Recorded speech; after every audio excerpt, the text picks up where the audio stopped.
This is the Lemoyne Star drawn out on a 2x2.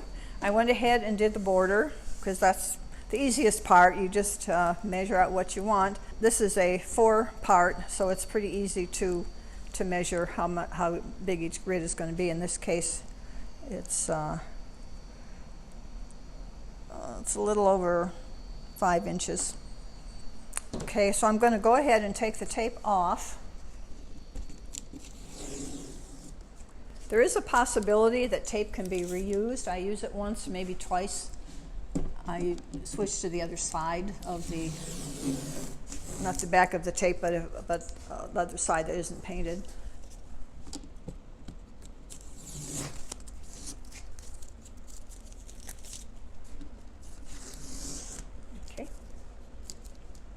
Okay, what I did on this one was I drew the design in pencil and then I went over it with chalk, which comes off very easily. But to me, I get mixed up very easily, and so if I outline it again in something I can take off, that works better for me because, as I said, I'm slightly dyslexic when it comes to geometry, and so I need all the help I can get. What I'm going to do now is start taping off.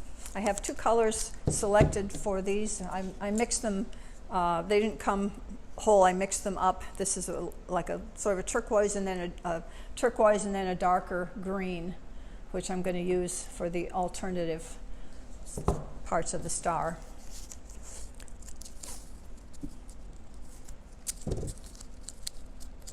Sticky tape is sticky. Okay.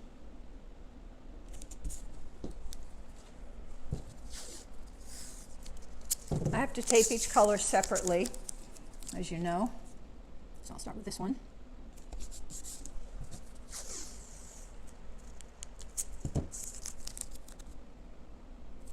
As I mentioned before, I leave a little bit of the pencil line showing. That way, I'll do the same thing on the next color, and that way they will overlap enough so that there isn't a white line in between, because that's a real pain to try and fill in. Okay.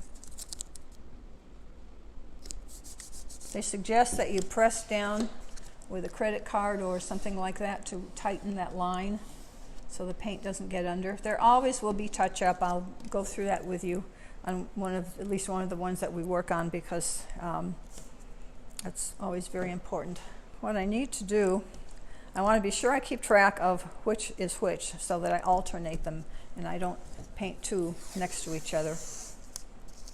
You can take a little colored pencil or chalk and write in the initial of the color that you're using. Sometimes that helps in keeping track of which one you're on.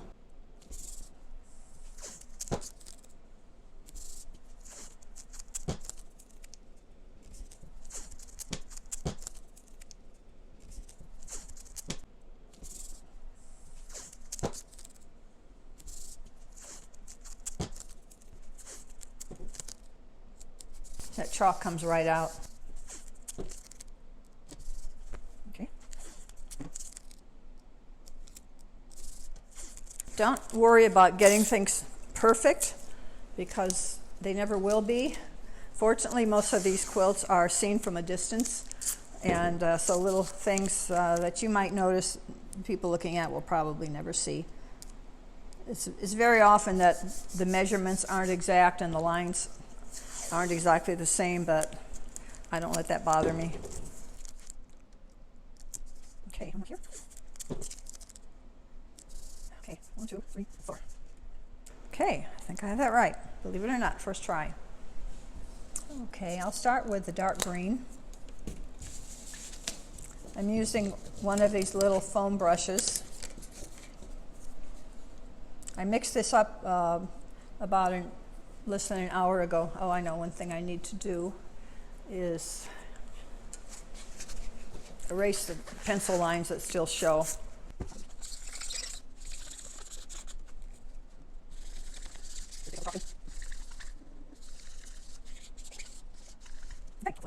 You can tell I haven't been using gloves all day. Sometimes they just get in my way. Okay. This will take 3 coats. The first coat always looks really, really thin. And you think, oh God, that's going to be horrible. But it works out after about 3 coats.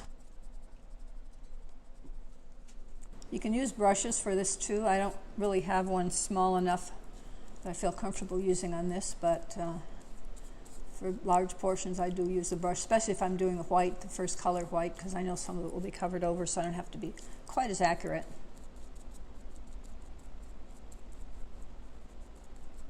I'm trying to avoid going under the tape. I see a place here that I need to trim.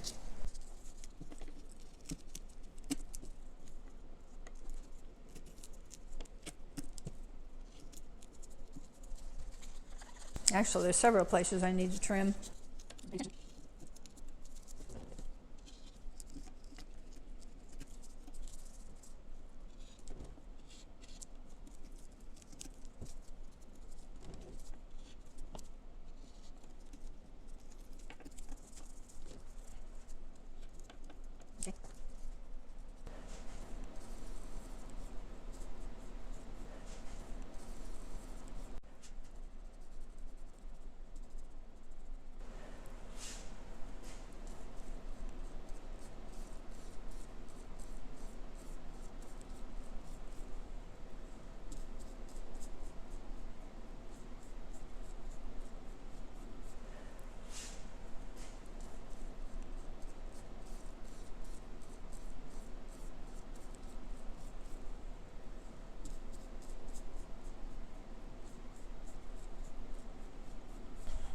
Okay, now I have to let that sit, and it has to dry before I can do anything else, because when I do the other pieces I'll have to lay tape over this, and so if it isn't dry that won't work. So each layer has to dry before I go on. There's something on this board that's making funny spots. Okay, we're back to the Lemoyne Star again. I have done 3 coats of the green. Now it's time for me to remove the tape and start with my next color. I've mixed up a turquoise using yellow and blue with a little bit of white. I keep it in a little condiment dish because obviously I'm not taking it directly out of a paint can. I'm hoping to reuse as much of the tape as I can. When I reuse it, I always make sure that the clean edge is the edge that I'm going to paint from. It just will be a little stickier than the edge that has paint on it. I always use it twice if I can. I find if I put it on the table straightened out, it doesn't curl up as much, because it's really a problem when it gets curly. It's very hard to straighten out again. Looks like those star points are coming out pretty good, actually. There won't be a whole lot of touch-up needed on them. I'm using my toothpick to get these tiny pieces out. That way I don't have to dig into the board, and my fingers aren't that agile that I can pick them up easily without the toothpick. I noticed there are a couple of green spots that got on. The best way to deal with those is to paint over them with white, and then you can cover them with your next color, and they come out a lot better. I'm going to go ahead and start taping off for the next color. I have to find the place where the used tape fits the best. The tape can be kind of expensive, so the more you can avoid wasting it, the better. I'm removing the chalk that I painted on earlier with my magic eraser, a little bit damp.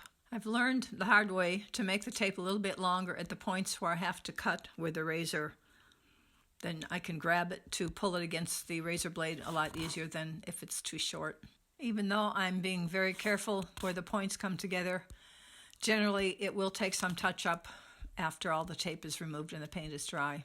I'm still finding some chalk in some of the areas. It's really important to get that off because the paint will not do well covering chalk. As you can see, I have begun painting the second color, the turquoise, the first coat of the turquoise. I'm making sure that I'm removing all the pencil lines that I can, using my magic eraser, a little bit wet. You can also dab with the little foam brush. You just don't want to make the paint too thick. It should be about the same thickness in all the areas. Okay, there's my second coat. I will come back, do 2 more coats. It doesn't take that long to dry once you start putting the final coats on. I'm cleaning up a little bit, little spaces. There will be touch-up to be done when all the paint is on and the tape is off. But there it is. There's your second coat. Okay, we are back to the Lemoyne Star, and I have put 3 coats of paint on each of the points of the star.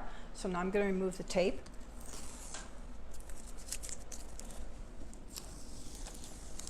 Big reveal.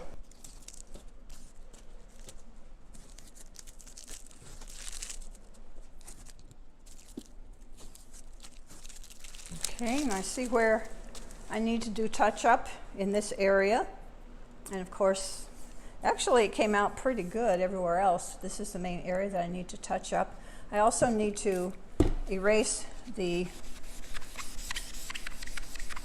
pencil marks that are on here, since I had gone ahead and done all the coats I needed to do on the background, unless I decide to change the color there, which I don't think I will, because this is just to show you how it's done. Okay. This part here I'm not going to do on camera, but this is the little small brush that I use. Any little bitty brush will work, and I'll just touch up these parts in here.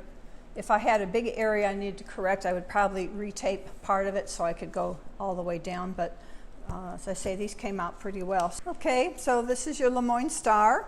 It's really not that difficult. I had trouble when I was first learning it until I realized how to use the grid. As you know, I will be touching this up with the small brush as I showed you. But unless I change the background color, I think this one is finished as it is. And have fun when you do yours.